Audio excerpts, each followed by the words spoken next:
ভাই এটা কি? চিংড়ির চপ।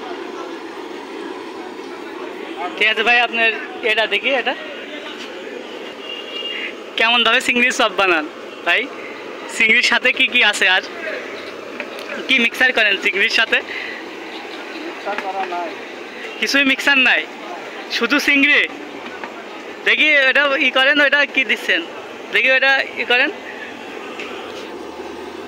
দেখি, এটা উপর করেন, এটা এটা ধরেন, এটা ধরেন। এটা কি? এটা আটা। এটা আটা আর এটা চিংড়ি।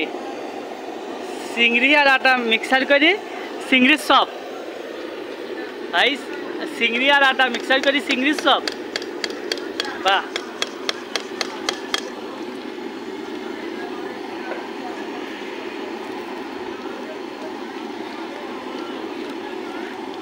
ভাই খাও, একটা খাও।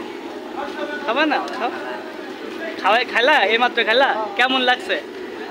ভালো?